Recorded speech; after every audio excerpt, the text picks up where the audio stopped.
Hi there.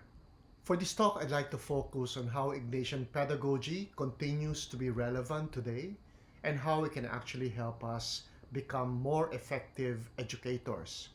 In the 21st century, there's a lot of talk about how there should be a shift from focusing on teaching to learning. And the case I'd like to build in this talk is that Ignatian pedagogy precisely encourages us to do that. But first, let's talk about our context. Let's talk about the context of the world today. You may have heard of this acronym before, the acronym VUCA, which stands for volatile, uncertain, complex, and ambiguous. People say that we live in a VUCA world. Volatile because the world is unstable due to very rapid changes. Uncertain because the future is unpredictable. Complex because the realities we face are multifaceted and not easy to understand. And to add to that, the world is also ambiguous.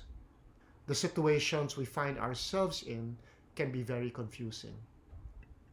And to make matters even more complicated, if we think about the history of education, we actually find ourselves in a rather precarious situation today.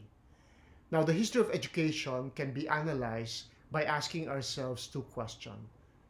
The first is information easily accessible?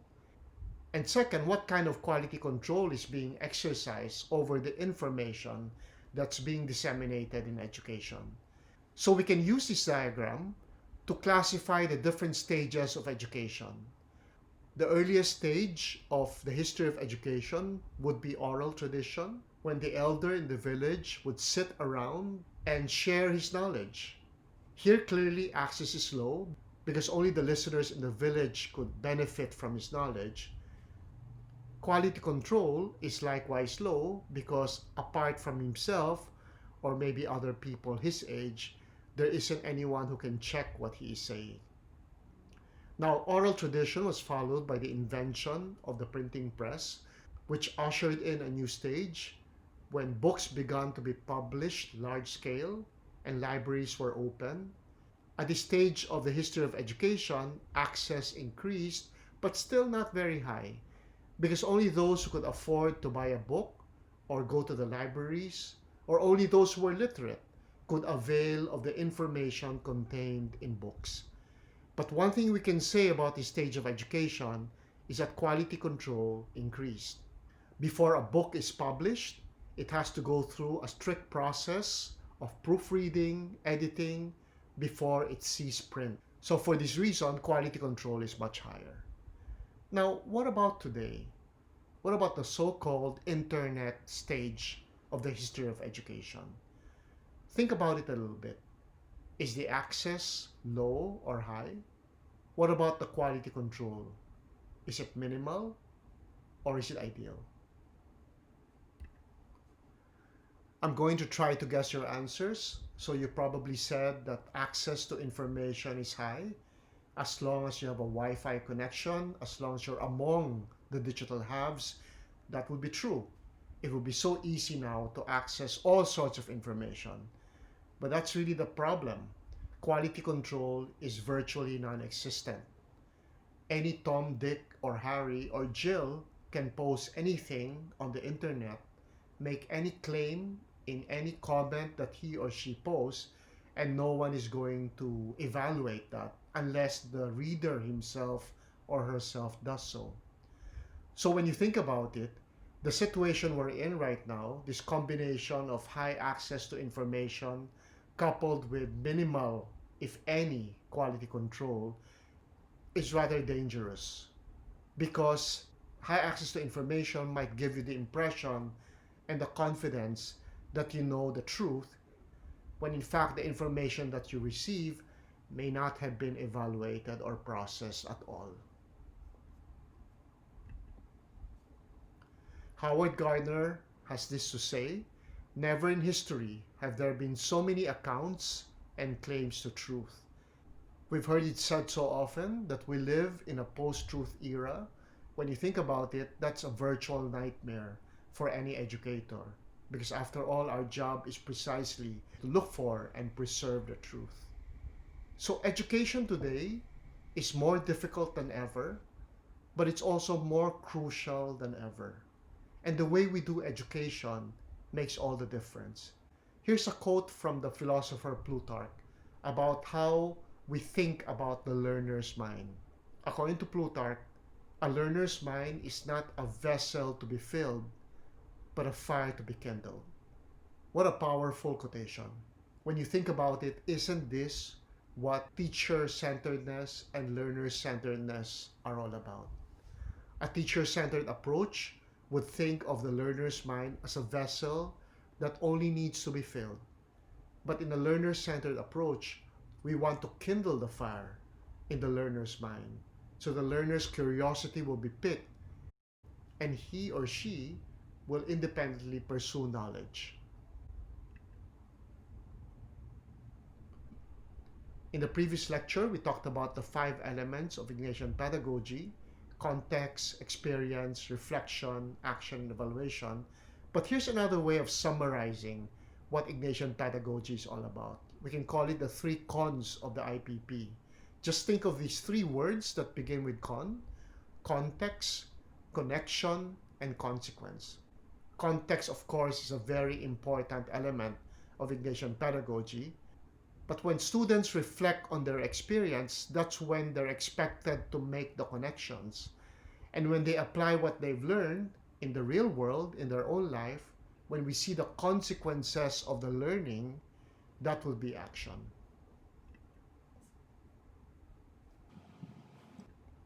Here's an interesting survey. I'd like you to locate yourself in one of these 4 categories depending on the year that you were born.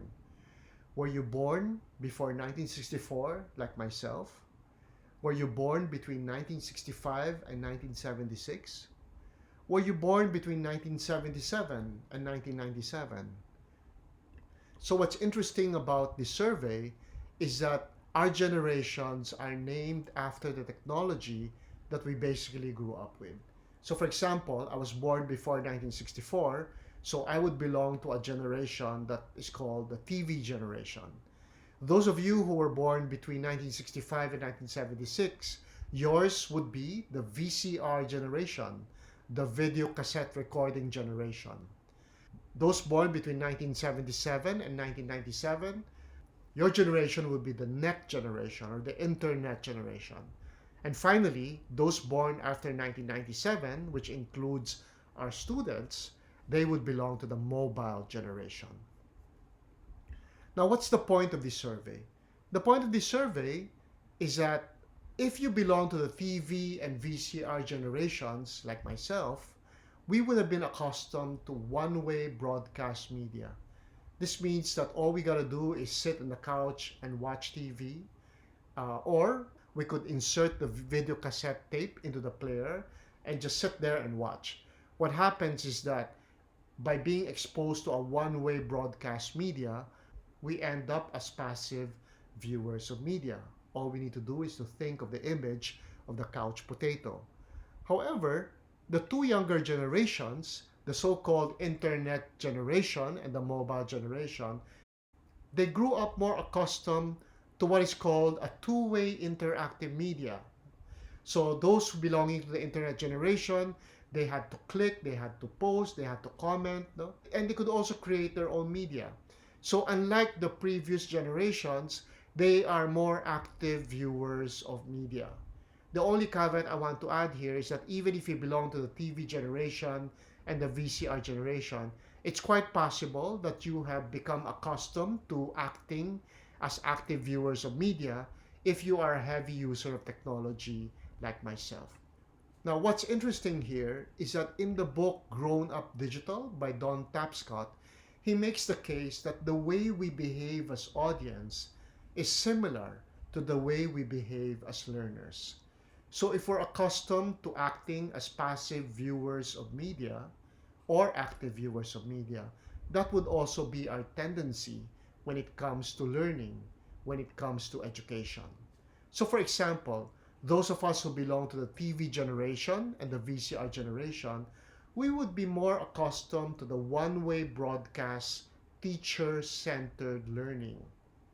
Now, the problem here, of course, is that we end up as passive receivers of knowledge. But when it comes to the net generation and mobile generation, because they are more accustomed to the two-way interactive learner-centered learning, they end up acting as more active users and creators of knowledge. Now, clearly, these are stereotypes. No? As I said earlier, it's quite possible for somebody belonging to the TV and VCR generations to prefer the two-way interactive type of media, and it's also possible for the younger generations, those belong to the net and mobile generation, to prefer the one-way broadcast teacher-centered learning. In fact, many students do prefer a teacher-centered approach over the learner-centered approach, if only because less work is entailed in the teacher-centered approach. I remember in one class, um, sometimes I would get a collective eye roll in class every time I would ask them to reflect on the lecture or to discuss amongst themselves. Many of them prefer to just take down notes and just memorize, I guess. But studies have shown, of course, that learning happens more, the learning is more effective, learning is more powerful if they are not just passive receivers of knowledge, but are actually active users and creators of knowledge. So learning is really being redefined today. First of all, in terms of how learning today should be conceptualized as two-way and interactive. It should be more learner-centered so that our learners are engaged in the active use and creation of knowledge. But just as importantly, the what has also been redefined. No? Learning is no longer just the recall or mastery of content. Now it's about understanding and application. Unless you understand the content, unless you're able to use the learning outside the classroom, today it's no longer considered learning, or at least that kind of learning is not considered valuable. So in the 21st century, there is this redefinition of learning. So it's important for us, I think, to come to grips with that. No? How do we feel about it? Are we comfortable with it as teacher and as learner? Now, there are two common learning ailments that have been observed. The first is called academic amnesia. From the term alone, we can guess what it means. And it's a phenomenon, I think, that many of us are familiar with. Certainly, I am familiar with it. Academic amnesia refers to the phenomenon when students forget everything minutes after the exam. And the reason for this is that basically they have memorized the content without real understanding. When we don't understand the matter that we memorize, and all we do is throw back everything to the teacher during the exam from sheer recall, then chances are we are going to forget everything minutes after the exam. I actually have a very concrete example of academic amnesia from my own personal experience. I attended the Jesuit K-12 school in Manila. The school was established by the Jesuit missionaries who were expelled from China. So one of the programs is the Chinese language program. And we had 1 hour of Mandarin every single day from Monday to Friday, from kindergarten all the way up to high school. Now the problem was I sort of just memorized everything and I was very good at it. I got very high grades in my exam. But of course, as a consequence, since I did not really understand most of the things that I memorized, I was able to copy out and write out the characters in full sentences. I would even be able to recite it in class if I had to, with correct intonation. But most of the time, I did not understand half the things that I was dealing with. So clearly, as expected, what happened was that I forgot most, if not everything I learned. So despite all the effort that I've spent learning the language, I forgot most of it. So that's academic amnesia, a very common learning ailment. Another common learning ailment is very graphically called intellectual constipation. And you'll get why this is a term when you know that the meaning of this learning ailment is that your knowledge is so rigid, your knowledge of the content is so rigid that you can't use it or apply it beyond the test. So you can't really use it in the real world. There's no transfer of learning, there's no transfer of knowledge.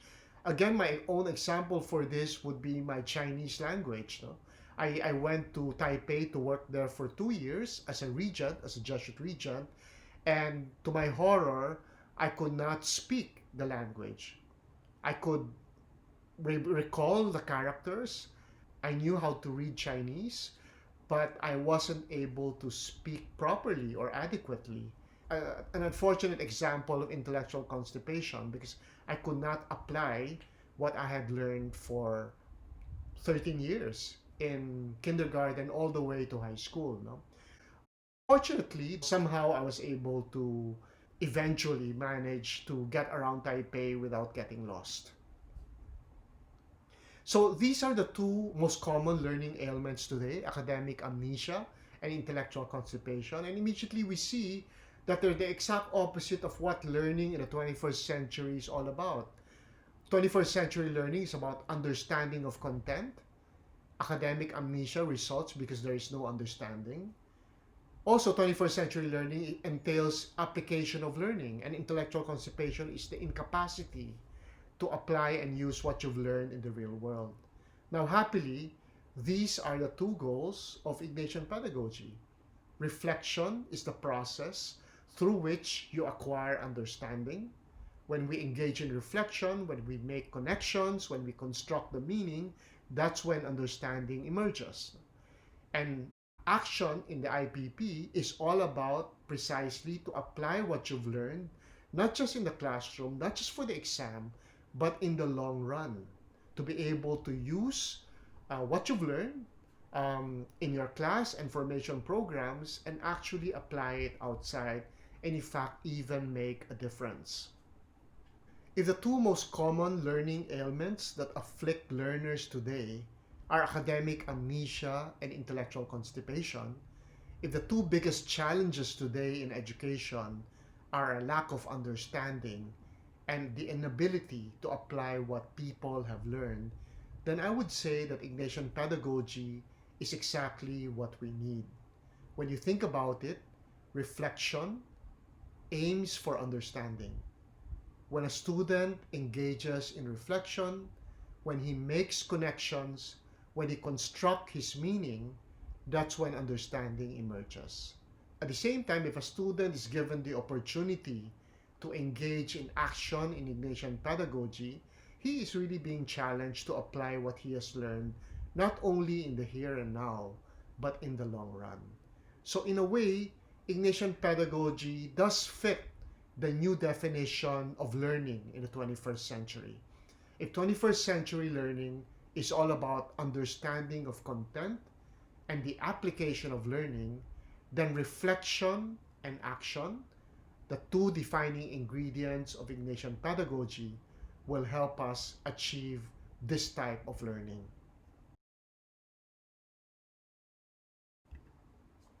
To promote reflection and action, we also need to examine the roles that teachers assume in their classes because the teacher roles actually shape the student roles. They send the signal to the students as to what roles they should play. What are the traditional models of teaching? What are the usual stereotypes in traditional teaching? Well, a traditional role that teachers usually play is a role of the expert. The teacher is the source of all knowledge in class. The teacher knows it all. And I think this is a very reasonable expectation. You have no right to teach unless you have some kind of expertise in your subject matter.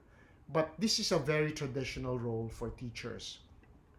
A second stereotypical role is the role of the performer. I'm sure we can remember some of our teachers who were so interesting, so humorous, so entertaining.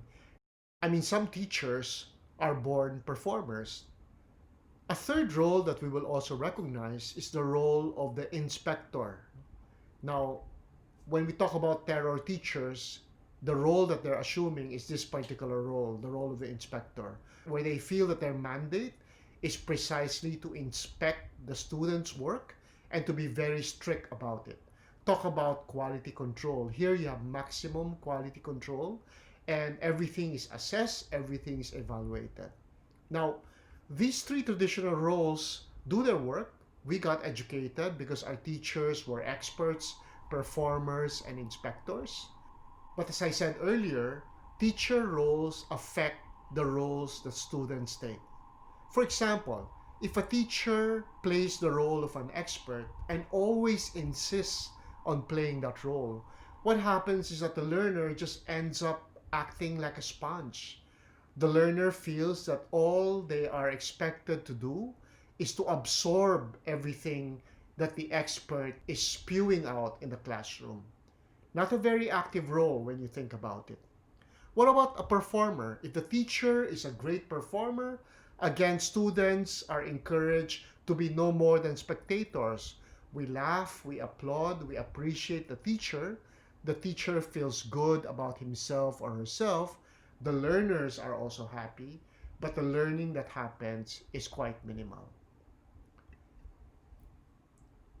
If the teacher plays the role of the inspector and only that, the learner feels like no more than a product. If the learner assumes the role of the product, that's also not a very active role and not very conducive to learning. Now, teachers need a makeover. We have to shift our focus from teaching to learning. So, when you think about it, teachers should really undergo some kind of makeover today. Research calls this the shift from transmissive teaching to constructive teaching, from a one-way broadcast type of teaching to a two-way interactive kind of learning, from teacher-centeredness to learner-centeredness. Now, how does Ignatian pedagogy encourage teachers to make this shift? First of all, instead of focusing on your effort to be the only expert in the room, teachers are now being encouraged to focus their attention on designing the learning experiences and environments offered to students.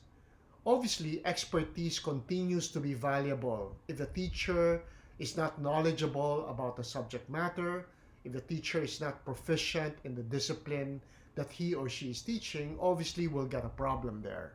However, today expertise is not so crucial anymore precisely because information is so readily accessible today. There's a saying that if you can Google it, you shouldn't spend time in your class teaching it. You should just ask your students to go out and Google it themselves. So, Ignatian pedagogy invites the teacher to focus the attention more on designing the learning experience and environment that's going to facilitate the learning that's desired. A second makeover that teachers are being encouraged to do in Ignatian pedagogy is from being a performer to becoming a facilitator of connection and construction. We've already said that understanding happens only if the students themselves make connections between concepts and facts, whether these concepts and facts are all acquired in the same subject area or elsewhere. As long as they're making connections, understanding will emerge. We've also said that understanding will happen only when students are encouraged and given the opportunity to construct meaning.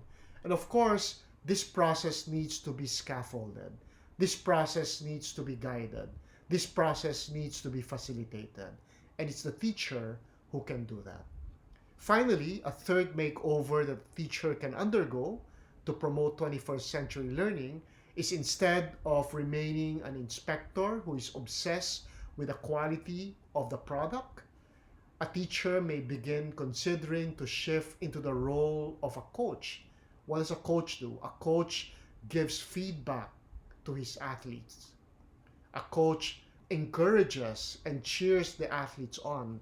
In the same way, if the teacher assumes the role of the coach, he or she can encourage the students, give them the confidence as well as the competence to transfer their learning, to apply their learning in the real world. So these would be the three makeovers that a teacher can undergo with the help of Ignatian pedagogy. We've heard it said so often that today's teachers should no longer be a sage on the stage. Teachers should be a guide on the side. But I don't think Ignatian pedagogy encourages the teacher to stop being a sage. So a better role, I think, a better way of putting it is that a teacher is encouraged by Ignatian pedagogy to be a sage, but to be on the side. Why is it important for a teacher to be a sage on the side? Because as a designer of learning experiences and environments, a teacher must be an expert. As a facilitator of meaning making, of reflection, a teacher must also have some expertise. And finally, as a coach who is able to give encouragement and feedback for the students, a teacher should be well trained in formative assessment. So it's important for a teacher to be a sage. It's important for a teacher to remain a sage, but this time not center stage, but on the side, waiting in the wings to cheer on the learners and give them support. We've said earlier that the roles that teachers assume actually shape the roles that learners take on. So if the teacher takes on the role of a designer, the learner can take on the role of an inquirer. Compare this to the traditional role of the teacher as an expert. All the learner has to do is to play the sponge and absorb everything the teacher is sharing with the class. But this time, if the teacher is able to design a learning environment and experience that will encourage the learner to learn on his or her own, then the learner can be an inquirer. The learner can be more active and pursue knowledge and do independent research.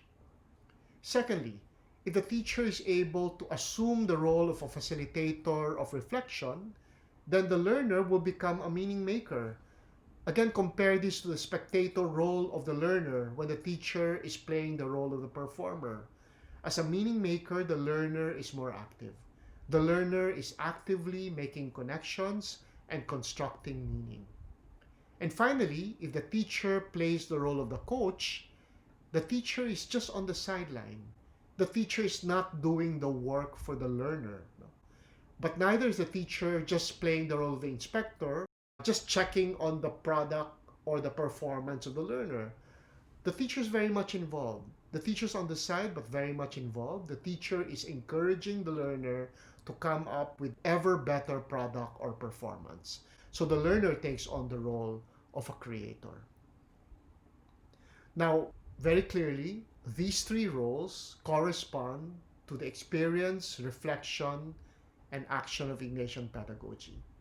If the teacher designs the learning environments and experiences that encourage the learner to take on the role of inquirer, that's what the experience in IPP is all about. When the facilitator is able to scaffold the process of reflection, the process of meaning making, is able to guide the learners in making connections and constructions. That's what reflection in the IPP is all about. And finally, if the coach is able to guide the learner in creating a product or delivering a performance, giving feedback so that the learner can self-adjust and come up with ever better products or performances, that's what the action in IPP is all about.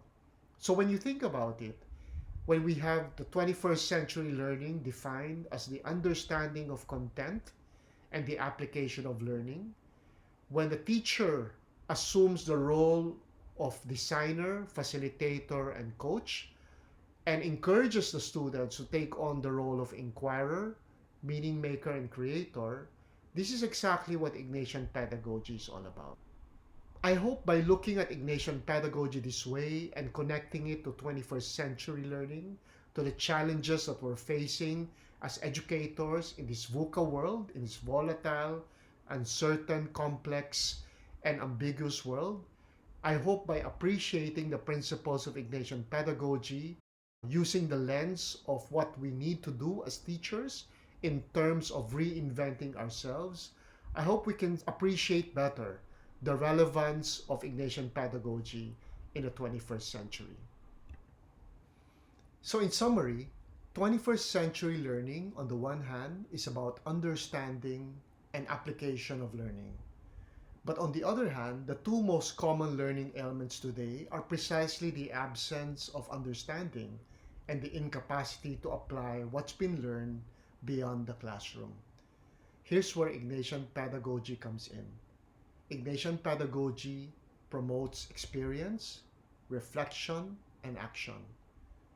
Ignatian pedagogy encourages teachers to be designers of learning experiences and environments that will make it conducive for learners to become inquirers. Ignatian pedagogy challenges the teachers to be facilitators of reflection so that students will assume the role of meaning makers. And finally, Ignatian pedagogy encourages the teachers to be coaches, coaches that build the competence and confidence of their learners so that their learners can become true creators, creators of products and performances that are worthwhile. Now, here's a question for us to think about as we end this lecture. What baby steps do you think teachers can consider for them to begin to manage the shift from the traditional roles of expert, performer, and inspector to the Ignatian roles of designer, facilitator, and coach? Now, in many workshops I've given to teachers and formators, I've heard a lot of complaints about the constraints that they face in their schools, the structures, the programs, the curriculum, the lack of time that get in the way of them practicing Ignatian pedagogy. They ask me, how can we design learning experiences environments, facilitate reflection, or play coach to our students if there's no time? What I always tell them is that certainly it's challenging, it's hard work, but real innovation is about creativity within constraints. Innovation has never been about creativity without constraints. There are always constraints. But the breakthroughs that happen are about efforts that have been exerted to be creative within the constraints that one has no control over. That's why innovation is so difficult. So let's give this a think, spend some time reflecting on this question, and I'll see you later.